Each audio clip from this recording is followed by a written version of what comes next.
one thing maybe we should go over is how do you get a job in the oil field? Maybe you don't have any experience. Maybe you think it takes too much physical labor.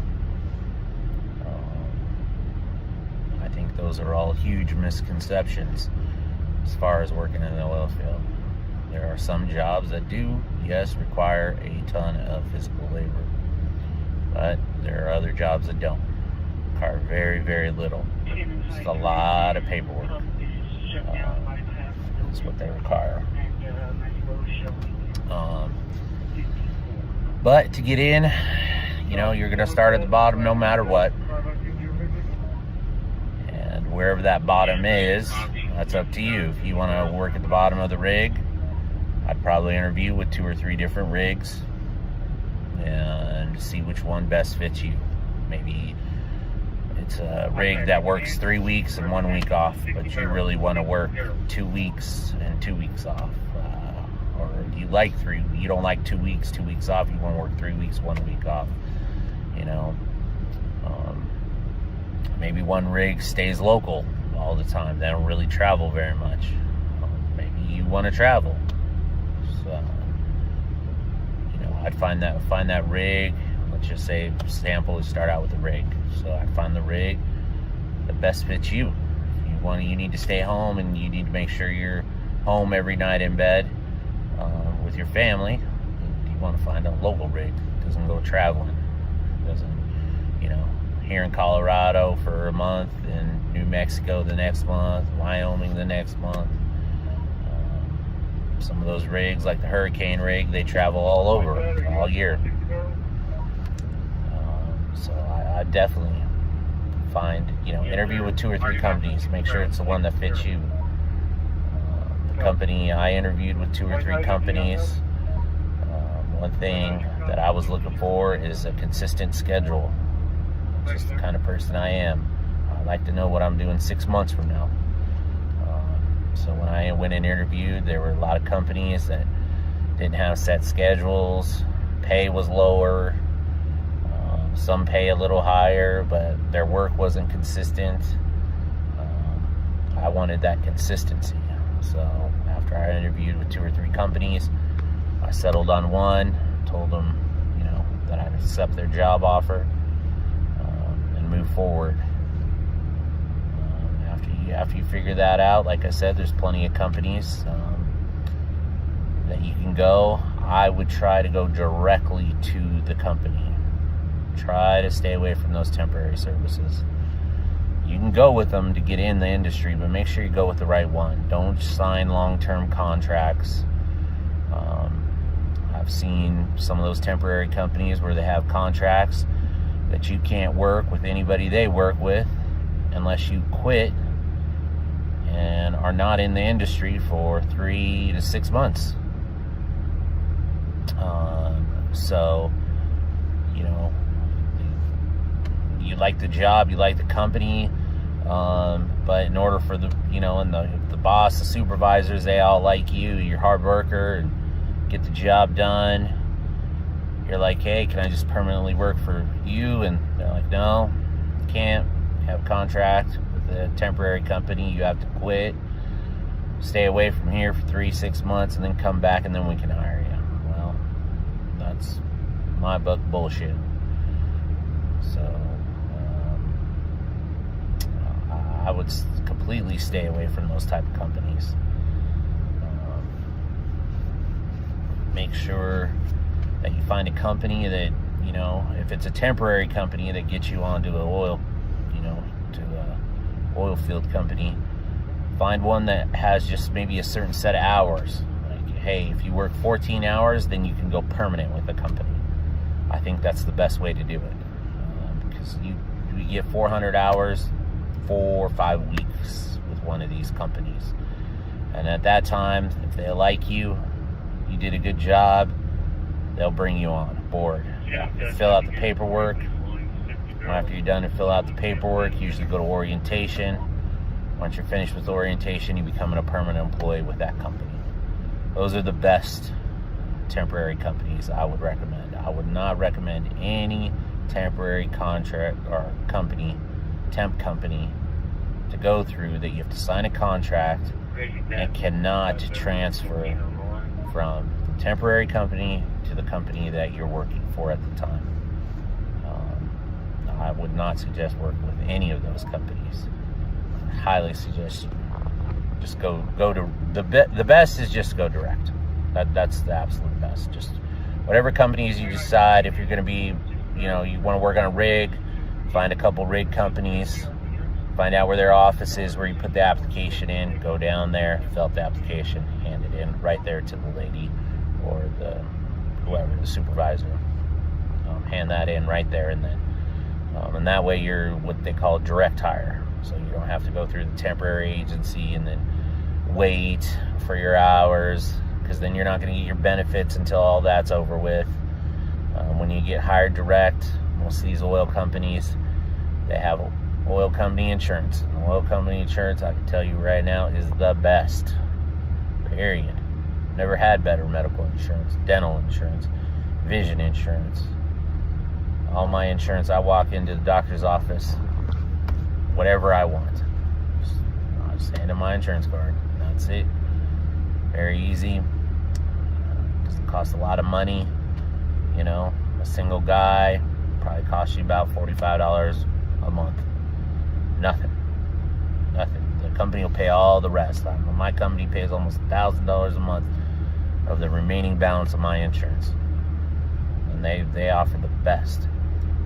And I didn't have to wait 90 days or 6 months or any of that baloney to get it. Basically, it's your first full month you get insurance. So if you start work on the 28th, on the 28th of April, on the 1st of May, you are eligible for insurance. And you get full coverage, full everything. Go in there, fill it all out, information online. Once you're done doing all that, send you your cards in the mail, you're ready to go. And if you can't wait for the cards in the mail, maybe you need some dental work, or maybe you haven't had medical insurance in quite some time. If that's the case, you get that medical insurance. You can print it out online, like a temporary card, and just go right down and see the doctor. So, no problem. See the doctor, the dentist.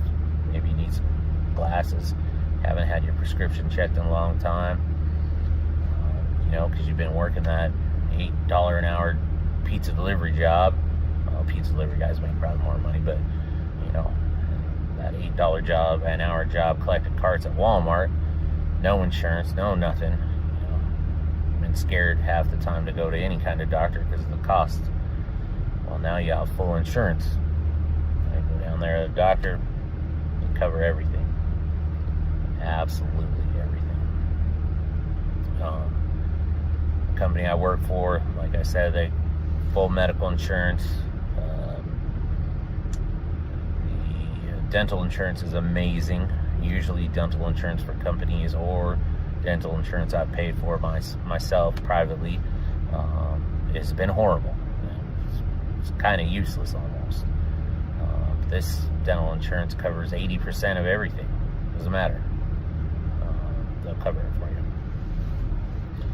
So once I got my insurance, it's such great dental insurance, I just went to cosmetic dentistry and got everything fixed I wanted fixed. Since I'm a little bit older, they used to use silver to fill your teeth. I had all that taken out and all white, nice white acrylic put in. Cost me a couple $100, that's it. Didn't cost much at all. Under normal circumstances, probably been $2,000-$3,000 to get all that work done. But this was almost nothing. A couple $100. Medical insurance, again, nothing. Pay a little copay, that's it.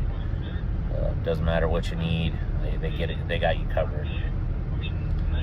When you're at work, you get hurt at work, you get a cut, smash a finger, something like that. You want to go ahead and just report it to your supervisor immediately. It's very important in this industry.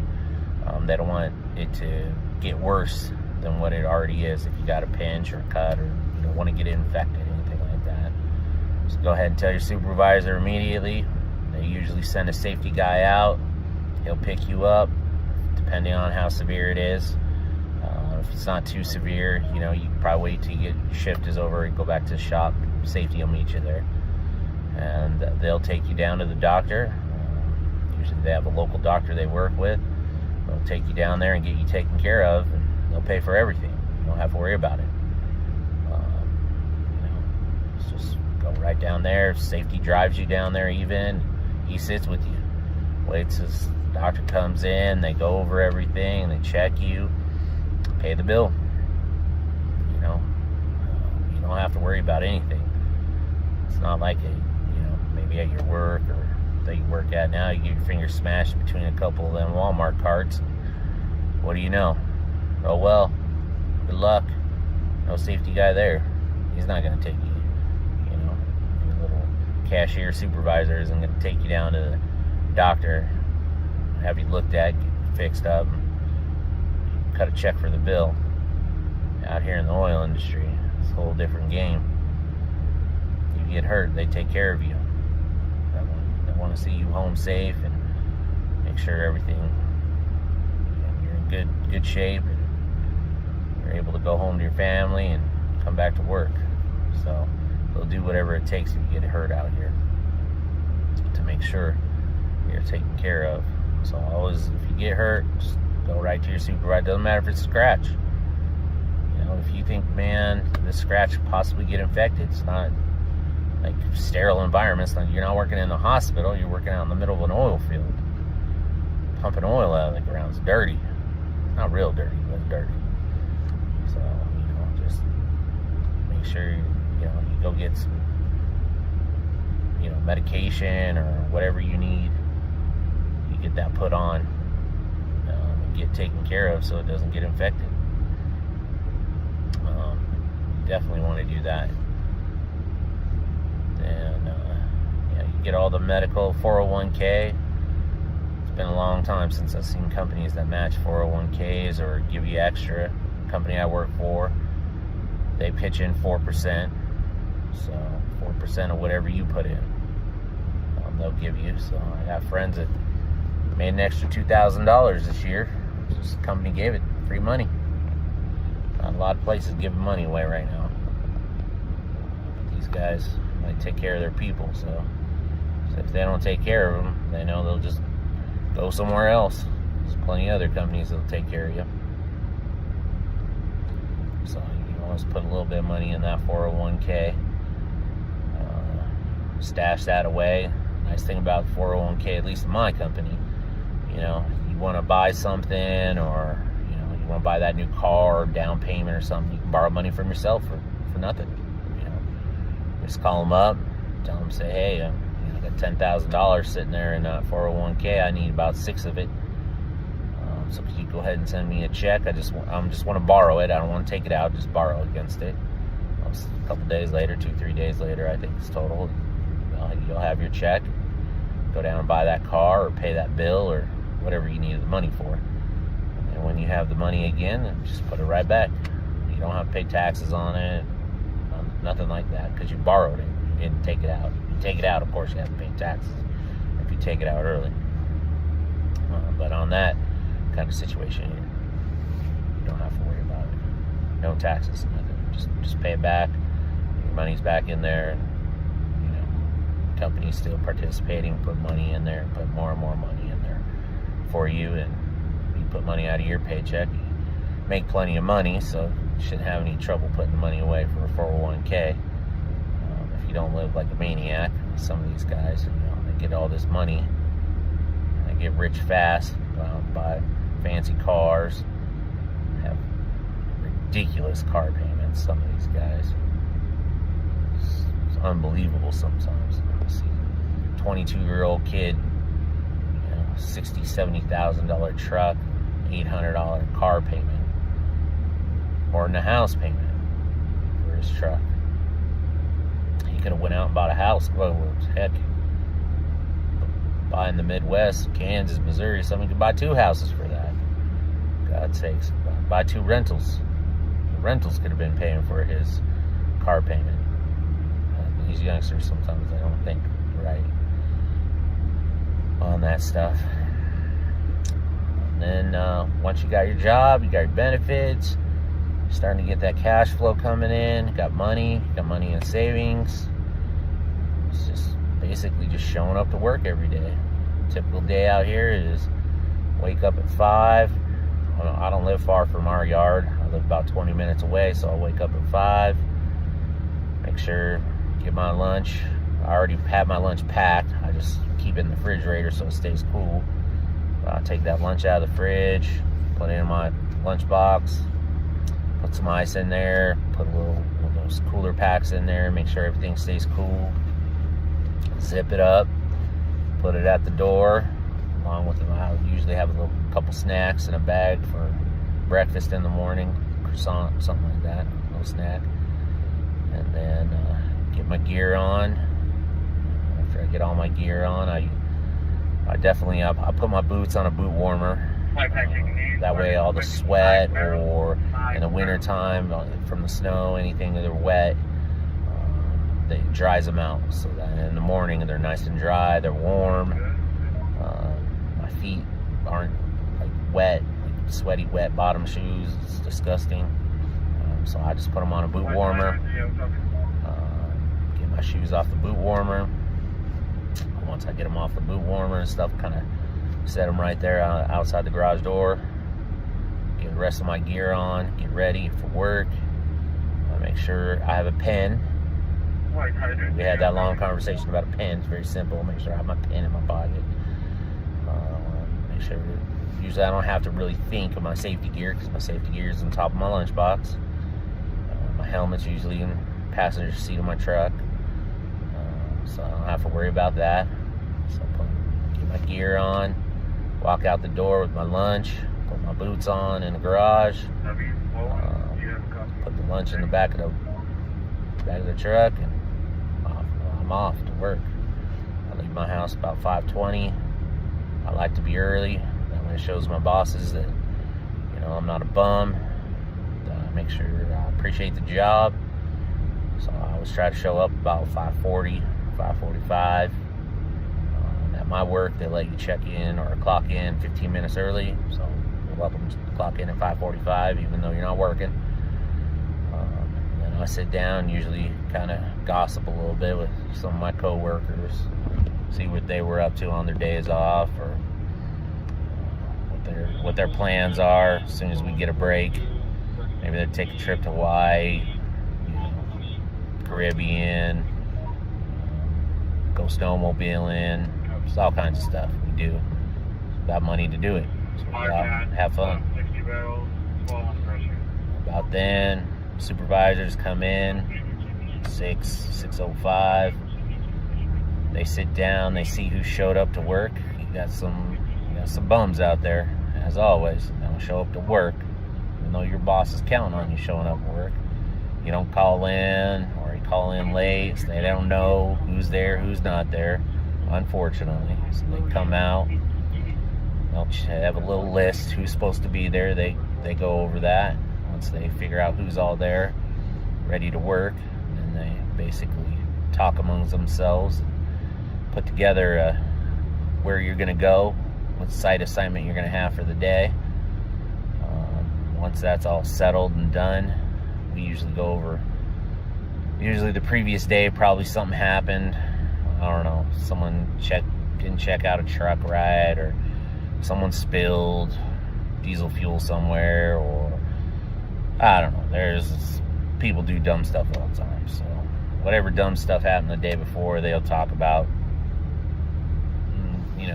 tell you don't be speeding, because our trucks are monitored, so they know if you're speeding or not. So they'll say, hey, caught 3 guys speeding yesterday. I'll make sure you guys aren't speeding. If you are at the job in the oil field, you don't really get fired. That doesn't really help them. They fire you, because then they got to find some replacement. It's a big mess for them. So usually you just get suspended. They take your money away. That's how they hurt you. So you get caught speeding right now at work, when you're out going to a site or whatever you're having to do that day. You're out in a work truck and you get caught speeding. It's a 5-day suspension. So you're not working. You no pay for 5 days. You can sit at home, do whatever you want to do, which is never fun. Maybe 1 or 2 days is all right, but you take away 5 days of my income. It's a lot of money. 5 days. So you'll think twice when speeding when that happens. So anyway, they'll go over any safety issues, speeding. Maybe right now we're going from winter to spring. There's a lot of snakes out. They'll go over that. Hey, watch out for snakes, when you're walking around, checking your equipment, this and that. For some reason, the snakes like to go underneath some of our equipment because it's warm, so they'll be underneath there. So you got to keep an eye out on snakes. They might talk about maybe I know a few weeks ago, someone got their hand, not really, it did get crushed, but he still has his finger and everything, but he crushed it on a hitching up a trailer, put his hand in the wrong place and crushed a finger of his. So, you sit there and you can talk about that.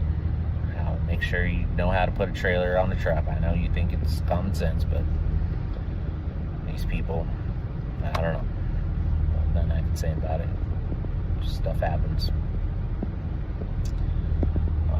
So you go over all that. Once you're all done with that, then supervisors will tell you where you're going to go for the day.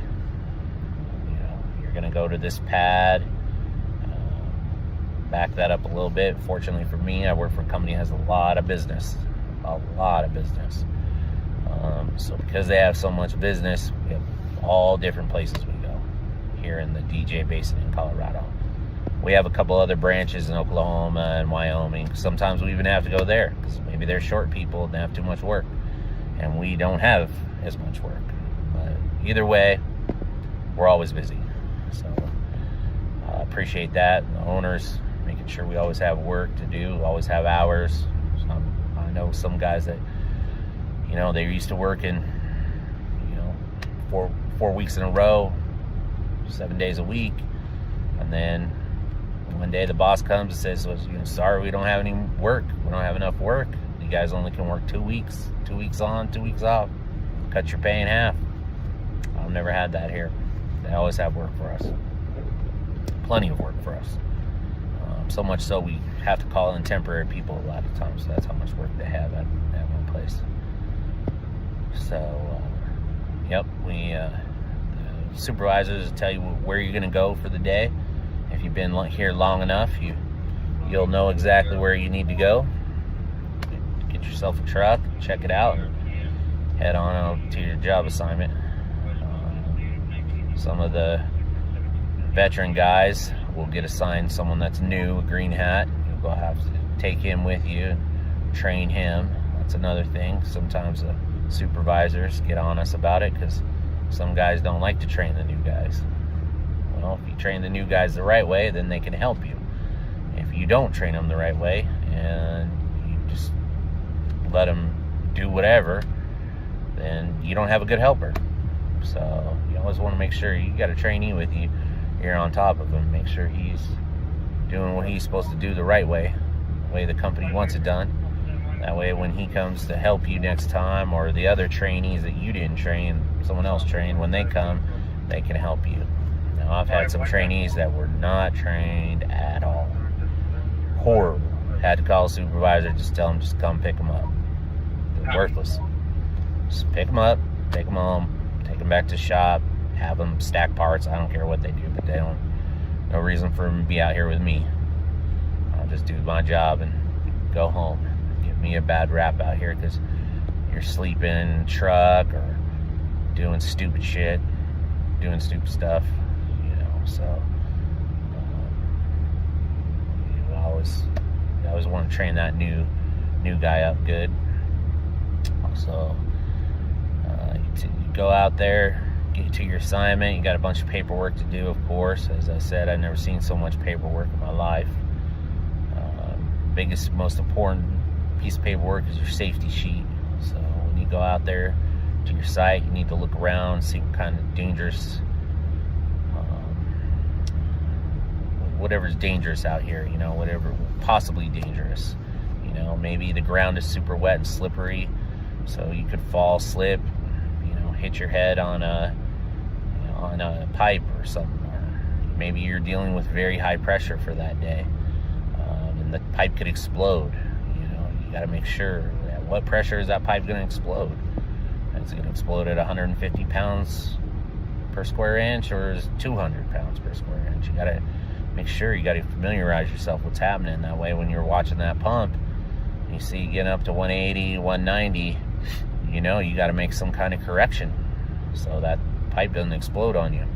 That's something happened to me like that, and it's not very fun.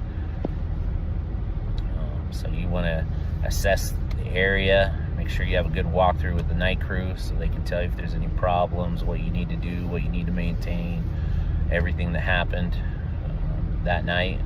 That way, when you come aboard, you know exactly how everything is. Once you've done that walkthrough, got everything good, you know what potential hazards there are, and you go ahead and fill out that safety sheet. Once you're done with that safety sheet, you make sure it's all completely filled out, all the emergency phone numbers, where the ambulance needs to come if you're out in the middle of the field. You know, it ain't Highway 70 and Buckley Road. You know, you can't give them those directions. That's not where you're at. You're in the middle of the field, usually no name to any road. So you got to give the coordinates. You got to make sure that's on the paperwork, where the hospital is. You got to do all that. You got to take care of everything. When that's all done, everything, then basically it comes down to monitoring your site and whatever your assignment was for that day. Maybe you're pumping water, or, you know, I don't know, you could be doing flow back. You could be doing drill outs. There's all kinds of jobs that could have got assigned to you that day. So you go ahead and do whatever you need to do for the rest of the day. Try to make, I always try to make fun or have fun doing whatever it is that I need to do for the day. So I do everything, and hopefully night crew show up about the same time you showed up. You do the same thing. You take the night crew guy, you walk through, make sure he knows everything. He knows what to do. And then after that's all said and done, and everybody knows what's going on, you hop in the truck and you go back to the yard, go ahead and file your paperwork. Again, paperwork, always tons of paperwork. You got to file it. So file all your paperwork. Once you're done filing all your paperwork, then basically you're ready to go. Go ahead and clock out, hop in the car, head back home. Cook yourself dinner, or if you have a significant other at home, they can make sure they have dinner ready for you, because you're only going to be awake probably a couple hours. It's time to go to bed. Can't sit there and play video games, watch silly TV all night long. You got to get to bed, because you got to be back up 5 o'clock in the morning, do it all over again. So that pretty much summarizes, getting a job, working out in the oil field. Now I think I'll start doing videos on each little segment of what you do in the oil field, how you do it, what you do. Maybe we'll do some lunches, maybe we'll do some gear, what kind of gear, what's good gear, what's bad gear, what kind of bags to get, what kind of hot lunch boxes to get. We'll go over all those type of things in a little series about working in the oil field out here. So everybody have a good day. If you like this video, hit that like button, subscribe. We'll talk to you guys later. Another good job to get out here in the oil field, but you're going to need a little bit of experience, is being a pumper. Pumper goes out, checks on all the existing wells, make sure they're operating properly, making sure the tanks aren't too full. If they're too full, you got to call in some trucks, haul out some of the oil. You got to make sure the separators are working properly. You get a company truck, you get a route, all you got to do is drive around all day and make sure this equipment's working properly, and that your oil tanks aren't too full. Pretty simple. Sometimes a little bit of mechanical work, putting things back together, making sure they work, changing out filters, little stuff like that. But other than that, pretty simple. Pays a little different because you're gonna work 2 weeks and then take 2 weeks off. But get a company car, get good pay, $23, $25 an hour. Be out there. They have both day and night shifts, so if you don't like working the day, you could always work at night. So that's another good option to work out here. You can work on one of the rigs. If you work on one of the rigs, you're going to start out on the floor. Basically what that means is everything on the ground, all the piping, everything, that's going to be your job. You're going to manage that, move it, do whatever the rig needs done. You're going to be a little green pea down there doing what everybody else tells you to do until you earn a little respect and move up. Most of the time when you're in a rig too, it's again 2 weeks on, 2 weeks off. You're going to live wherever the rig is at. Set up what they call a man camp. The man camp, go ahead and have a little room, a little cot, be able to cook your food, sleep, take a shower. That's about it. You're there to work, not there to play video games or goof off or whatever. You're there to make money. You can goof off when you have your 2 weeks off. Go to the Caribbean, do whatever you want. Some guys only work the wintertime in the oil fields. We have to have heaters to heat up the water. No reason to heat water in the summertime. It's already a temperature we need it to be. So you can always go work for one of those guys in the wintertime, and then in the summertime work a summer job. There's a lot of guys that do that. Hot oilers, they work all around and anywhere it gets cold. North Dakota, Wyoming, Pennsylvania, Colorado. Plenty of work during the wintertime being a hot oiler. Again, a very simple job. Simply park the truck there, they fill it with propane, turn the thing on, run water through it, heat the water up, make sure it's maintained a certain temperature, whatever they're asking for. That's it. Check it every hour. 12, 13, 14 hours will be done. Do shift change. Night crew will come in, take care of things. Or if you want to work a night crew, day crew will come in and switch with you. I'm not very good working at night or fall asleep. Don't have that kind of stamina at night to stay up all night long. So I always usually work a day shift wherever I work. What other kind of jobs you can work out here? You can work for one of the frac crews. Big frac crews out here in Colorado, DJ Basin, mostly Halliburton and Liberty. Those are the two biggest companies out here. We usually work with them every day, one or the other. Sometimes, depends on what you're doing. Out in the field, you work with both companies. Those are two good companies. Again, you have to start at the bottom. You'll be on the floor, pumping iron all day, putting things together, getting to know your crew. Once you do all that, know what you're doing a little bit, then they can move you up different positions. There's a guy that has to run the mixer. There's a guy that has to run the dance floor for the sand. There's a guy that has to run the powers. You got the comm van. Go in there, learn how to run that. There's a lot of opportunity, a lot of different jobs that you can do. If you have a certain skill set, I'm sure there's a job for it out here. You don't want to be working, making $8, $9 an hour the rest of your life, picking up carts at Walmart. Get out there and make some real money. $25, $30, $35 an hour. Overtime, work as many hours as you want. Last 2 weeks I put in 198 hours. Was shooting for 200, missed it by 2 hours.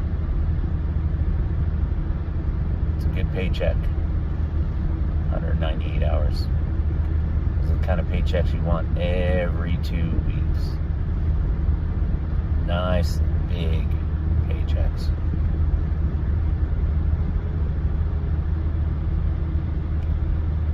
When you first get a job in the oil field, be prepared to spend a little money. You're gonna have to wear a certain type of clothing. It's called FR clothing. Your FR clothing is fire-resistant clothing. It's required at all times that you wear your fire-resistant clothing. It's gonna cost money. Jeans, $50 to $100 easy for a pair of jeans. Shirts, usually $25, $40. Hoodies, all the way up to $160. You're gonna need some steel-toe boots or composite-toed boots. Those will run you. You can get some cheap ones, I guess, at Walmart. Run you about $60, but if you want something nice and comfortable, plan on spending about $150 for a nice pair of comfortable boots. You're gonna be in them all day, every day, so you want them to be comfortable. You want a Red Wing, Mux, Ariant, one of the nice brands, make a nice quality product. It'll last you 6 months to a year. Most companies give you an allowance for your boots. The company I work for, they give us $75 every year put towards your boots. Usually pays half of what my boots cost. My boots usually run $150, $180 a pair. So you can buy those. After you're with some companies, after a while, they'll go ahead and pay for your uniforms. That's always a good deal. That way you don't have to keep buying FR clothing all the time. They'll pay for everything. My company gives me 12 shirts, 12 pairs of jeans, so I don't have to worry about it. I only had to worry about it for the first 4 months. Then I got my uniforms. You hear the radio in the background. You better get used to talking on that, because you're going to spend a lot of time communicating with your crew, telling them what's going on, listening to what they're doing. That way you don't have any accidents. Everybody goes home safe. So definitely going to have to get used to the radio. Yes, also get used to listening to the radio. Pay attention to the radio. Got to know what everybody else is doing, not just you. So back to that equipment that you're going to need. After you buy all your FR clothing, boots, most of the time, depends on the company, but generally they'll give you a hard hat. If you're brand new, never been in the oil field, you'll have to wear a green hard hat for a while. That just identifies that you're brand new, and you're still learning. The other guys can keep an eye on you, keep you safe, make sure you go home safe that day. It's nothing bad. Everybody has to do it when they're new. Wear that green hat for about 3-6 months, depends on what your company requests. After that, you can get a white one, or if certain companies have custom ones that you'll get. I think Liberty, their guys wear red ones. They're experienced guys. Company man, main big person on deck, he usually wears a blue one.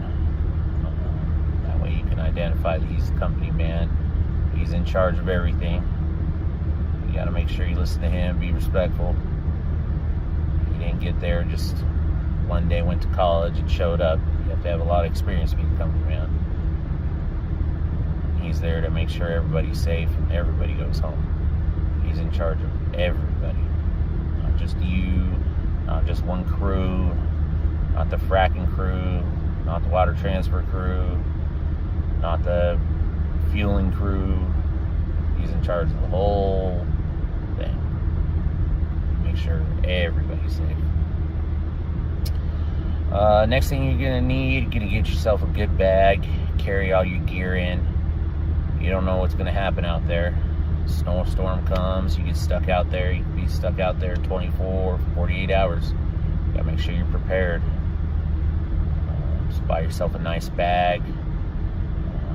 Buy yourself a nice waterproof bag, 35, 40 bucks on Amazon.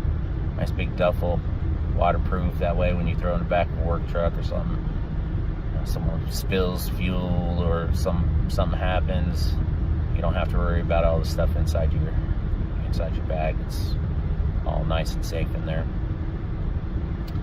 And then you got to get individual items to kind of help you through the day. Some of the first things I bought when I first got in the oil fields, it was summertime, so I made sure I had a fan in case it was too hot. Plug in that fan, cool off a little bit. It gets hot here in Colorado. It's 100, 105 degrees outside, so I like sitting in all that heat. So you get a nice fan, put that in your bag. I got a couple extra accessories for lunch. Got myself a nice heated lunch box. That works real well, so I got sick and tired of sandwiches and cold food all the time. So bought that little hot lunch box. Take your food, your leftovers from the night before, roll them up with some foil. Come lunchtime, you throw it in there, turn it on for a half hour, warms it up all real nice. That way you don't have cold food or sandwiches all the time. Also got a little hot pot. Hot pot's wintertime. Make some nice hot soups. It's cold outside. It's 10 degrees, 20 degrees sometimes, 6 below here in Colorado. It's nice to have a nice soup, keep you warm the rest of the day. Then you put in, I also have a bunch of extra accessories. Make sure chargers for your phone, chargers for your laptop, converters. Sometimes you're in a truck, sometimes you're in a trailer where you have 110, and if your portable heated lunch boxes, 12 volt, and in a trailer is 110, you need to convert that, and vice versa. If you're in a truck and you need 110 for your computer, or your impact wrench, or whatever you need that for, you're gonna have to convert that too. So I have that all in my bag. Pencils, pens. I don't think I've ever written so much paperwork in my entire life, but they want logs for everything. They want you to document everything, so make sure you got a lot of pens. Come to work with a pen.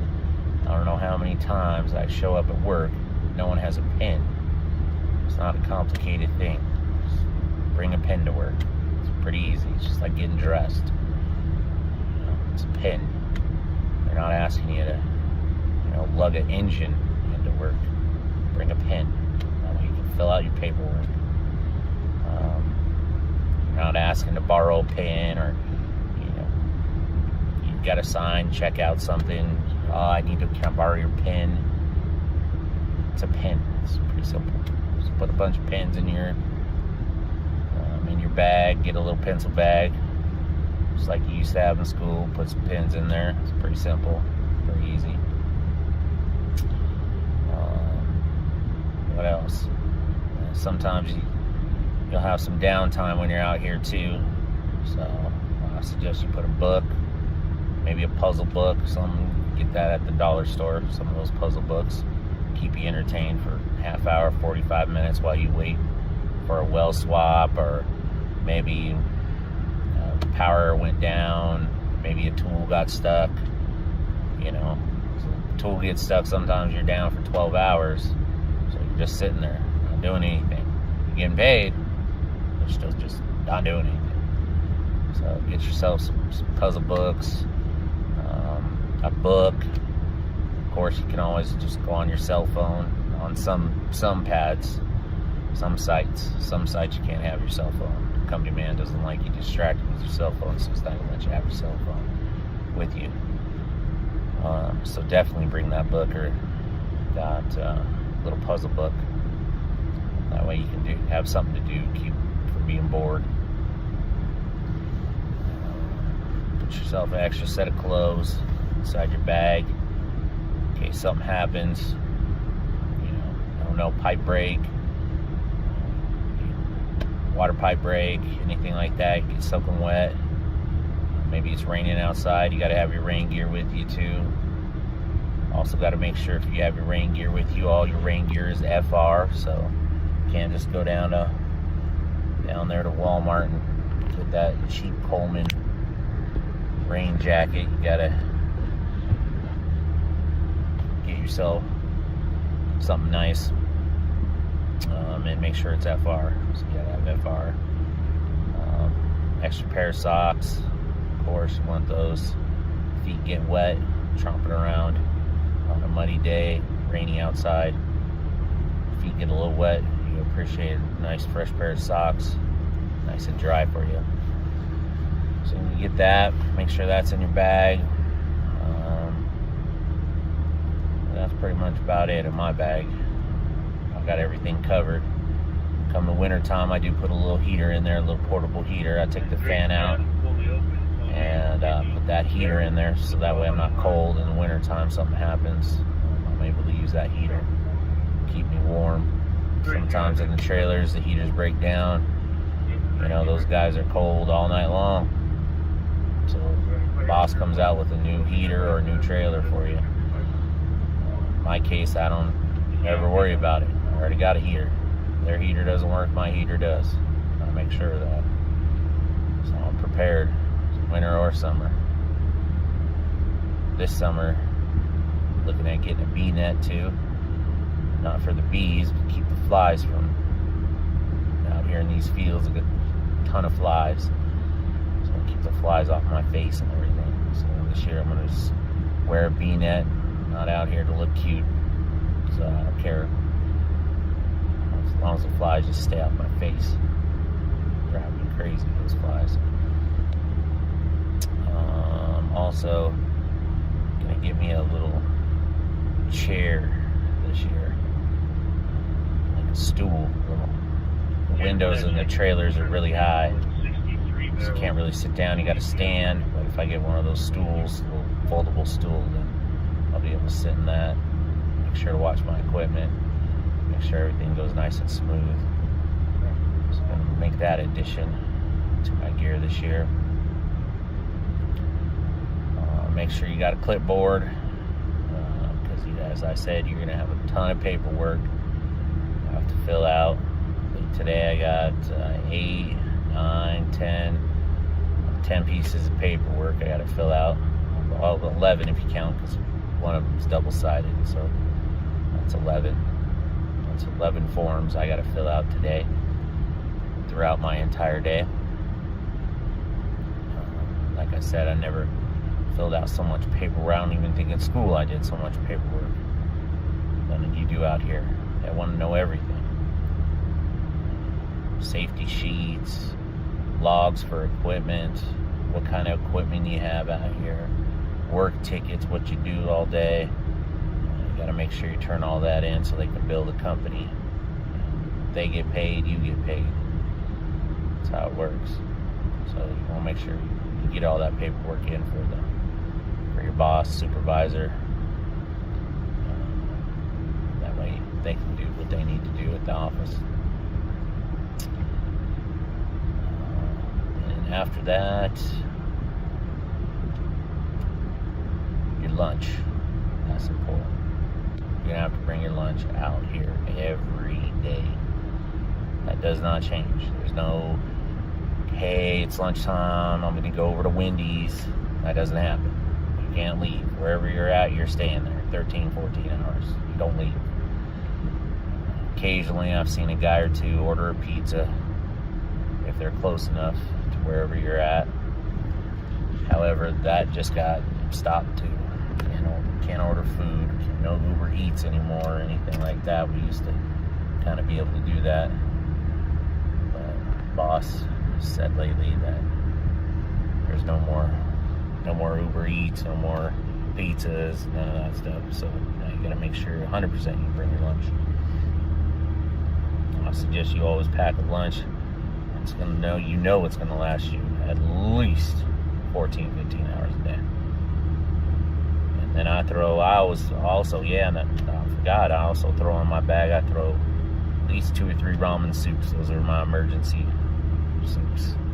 In case something happens and I have to stay out here longer than 13, 14 hours, I'm able to make myself a couple soups, get through at least 24 hours, and not be starving out here. You want to definitely, I've learned since I bring lunch to work every day now, definitely shop at Costco or Sam's or Walmart where you can buy in bulk. So you can buy snacks, pudding, Oreos, a little bit of maybe some sweet candy. I'm going to bring that out.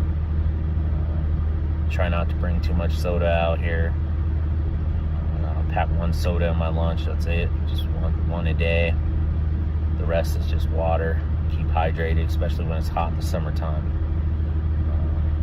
Then I usually either have a thermos of coffee or a thermos of tea in my lunch. Carry that with me also at all times. Then usually vegetables. You start eating a bunch of junk food out here, you probably get pretty big. I've seen plenty of guys go from regular weight to big boys down. So all they do is eat out here. Nothing but junk food that they pick up on the gas station, on the way to work, instead of cooking something at the house or do pre-prep meals. Maybe I should do a video on pre-prepping your meals coming out here, and probably be pretty useful in other places too. Some of them hotshot truck drivers, I'm sure they got to pack their lunch. It's probably not good to eat at those truck stops all the time, right? Pack yourself a lot healthier lunch than what those truck stops have to offer. So I always put some vegetables in there. I got a little bit of breakfast, a little bit of snacks, usually some crackers, Triscuits, something like that, some Oreos, some pudding. Sometimes I got a little bit of yogurt in there. Just feels whatever I feel like I'm in the mood for. Make sure you pace yourself. I've seen some of these guys, man, they eat almost their whole lunch by 12 o'clock and they ain't got anything for the rest of the day, and they complain they're starving. Don't eat all your food at one time. How old are you? 6? Just pace yourself. You know how long you're going to be out here. Have a snack here and there. Eat your vegetables. I like to eat my vegetables about noon.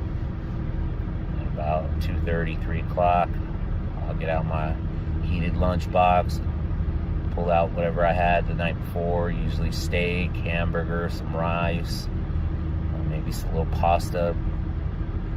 Throw that in my heated lunchbox, get it nice and warm. It gets more and warm. You can definitely cook in there if you wanted to. I just use it to warm up my stuff. I don't really bring anything to cook. But you could. You could bring some rice or, dehydrated, refried beans. I did that at the very beginning when I first started. It's easy. Buy some refried beans. They last, dehydrated ones, they last forever in your bag. So you don't have to eat all of them right away. Just whatever little portion that you need to make yourself a little burrito or mix it in with your rice. It's always good. I like those. I could buy a 12-pack on Amazon of those. That's always good. I eat my main course 2:30, 3 o'clock. About then, let everything cool off because you can pack it all back in your bag. So I'll give that probably, half hour to cool off. Make sure it's not hot. Wipe it out. Make sure it's clean. So put it back in my bag. get done with that. Then after I'm done with that, then usually I have the pudding or some cookies left over, and I'll eat those about an hour later, about an hour before I go home. An hour before I go home, I usually start getting all my stuff packed back up into my bag, make sure it's all nice and neat. It's ready for tomorrow, the next day, so I don't have to worry about it, and I know where everything is. One thing with my lunchbox, pretty much your lunchbox is going to go with you no matter where you go. So you're going to go on a build, you're going to go to the site, you're going to go do chores for your boss, maybe you got to take trucks to the auction, who knows. There's always something to do out here. Sometimes your boss, you're not going to go to the frack. Sometimes the boss say you're going to stay in the shop and help the shop guys. Maybe they got trucks delivered to auction, like I said, or you got to get on the forklift to move stuff around in the yard to make room. Maybe you got to go with the shop guys and help them deliver machinery, whatever it is you got to do. But when I go work in the shop, I don't need my bag with me, but I need my lunch. And if you're hopping from truck to truck, or forklift to forklift, or whatever, it's easy just to grab your lunch bag. It's very easy. So the lunch box I bought, I made sure it had top compartment separate from my food. In that top compartment, I keep all my safety gear, my safety glasses, my H2S monitor, everything with safety is on the top, and I always know where it's at. My hearing protection, my impact gloves, everything is sitting there right on top of my lunch. So just zipper that open. When it's time to go out onto the pad, make sure I have my safety glasses, H2S monitor, make sure I have my impact gloves, make sure I'm prepared, so that I don't have to call a supervisor and ask them to bring some safety glasses because I forgot them, or bring my gloves because I forgot those. I hear that stuff every single day. Oh, I forgot this. Oh, I forgot that. Can the supervisor bring me this? Supervisor, just keep it in one place. Very easy. If you break it, lose it, something like that, the very next day, just get a new one. Before you leave the yard, it's free. Not like they charge you for it, unless you lose your gas monitor. Now, if you lose your gas monitor, tell you ahead of time, they'll charge you $400. Now, I've never lost a gas monitor, but I know a few guys who have. That's $400 out of your paycheck. You lose a gas monitor. That is one thing I definitely would not lose. Glasses, gloves, you set those down. Sometimes you forget them. You get busy, hop back in the truck. You're in a rush to get back to the shop so you can go home, get dinner. So, sometimes you lose those things.